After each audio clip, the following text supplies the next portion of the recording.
নমস্কার সকলকে। আশা করছি আপনারা সবাই খুব ভালো আছেন। একটা নতুন ভিডিওতে সকলকে স্বাগত। আজকের ভিডিওটা অন্য দিনের থেকে পুরোই আলাদা। আজ আমি করছি শাক রান্না, তাও আবার কলমি শাক। প্রথমবারের মতন, দেখা যাক কীরকম হয়। কলমি শাক খেতে কার কার ভালো লাগে অবশ্যই কমেন্টে জানাবেন। একেবারে সাধারণ প্রসেসে আমি শাকটা রান্না করব আজ। বাজার থেকে কিনে এনেছিলাম এক আঁটি শাক। শাকটা ভালো করে ধুয়ে তারপর বটি নিয়ে কাটতে বসেছি।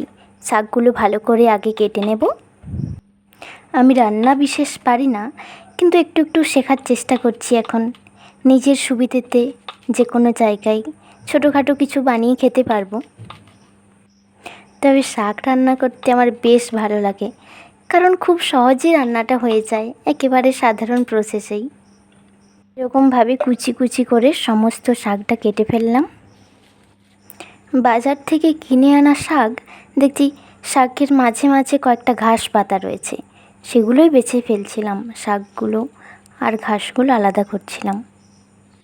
শাকগুলো আর ঘাসগুলো আলাদা করে নেবার পর বাকি যে শাকগুলো ছিল সবগুলোই একই প্রসেসে ছোট ছোট করে কুচি করে কেটে নিলাম। বর্ষার শাক যেহেতু, এখন দেখছি পাতার উপর ছোট ছোট পোকা, আর পাতাগুলো বেশ হলুদ হয়ে গেছে। ওগুলো বেছে বেছে পরিষ্কার করছিলাম, তাই জন্য একটু টাইম লাগছিল। সমস্ত শাক ঝেড়ে কেটে নেওয়ার পর শাকগুলো নিয়ে চলে এলাম বেসিনে। খুব ভালো করে শাকটাকে ধুয়ে নিলাম, যাতে ছোট ছোট বালি পোকামাকড় এগুলো না থাকে। বর্ষাকালে আমরা যে সমস্ত শাক বাজার থেকে কিনে এনে খাই, সে সমস্ত শাকগুলো একটু বেশি পরিষ্কার করে ধুতে হয়। কেননা এই ক্ষেত্রে আমরা দেখতে পাই অনেক ছোটো ছোটো পোকামাকড় থাকে, বালি থাকে প্রচুর। তাই শাকটা একটু বেশিক্ষণ টাইম ধরে ধুলে ভালো হয়। শাক ধুয়ে নেওয়ার পর আমি শাক নিয়ে চলে এলাম। কড়াইটা বসিয়ে দিলাম ওভেনে। মিডিয়াম আছে, একটু অপেক্ষা করি যতক্ষণ না কড়াইটা গরম হচ্ছে। তারপর দিয়ে দেব কিছুটা সর্ষের তেল।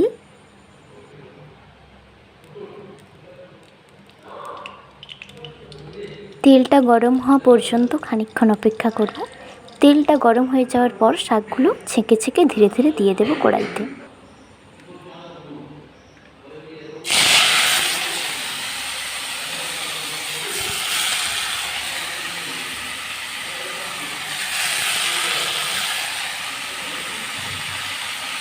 গরম তেলে শাকগুলো দেওয়ার পর সাথে সাথে শাক থেকে জল বেরোতে শুরু করে, তাই কিছুক্ষণ খুন্তি দিয়ে এগুলোকে নেড়ে নেব। যখন আমরা শাকটা কাটি তখন শাকটা পরিমাণে অনেকটা লাগলে যখন কড়াইতে ভাজি তখন পরিমাণে অনেকটা কমে যায়।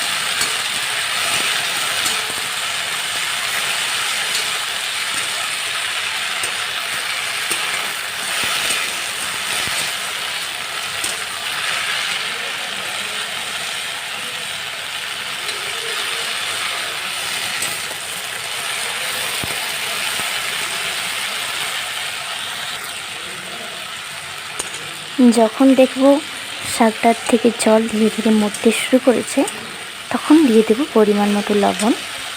আর যারা একটু ঝাল খেতে ভালোবাসেন তারা দিতে পারেন সামান্য কয়েকটা কাঁচা লঙ্কা।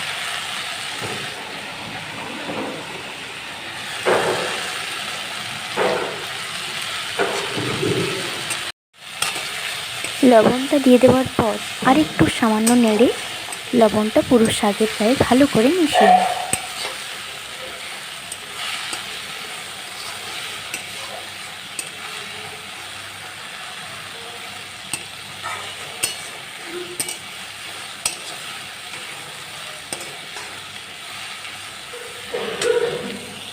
শাকের মধ্যে থাকা জলটা দ্রুত মারার জন্য একটা ঢাকনা দিয়ে আমি একটু ঢাকা দিয়ে দিলাম।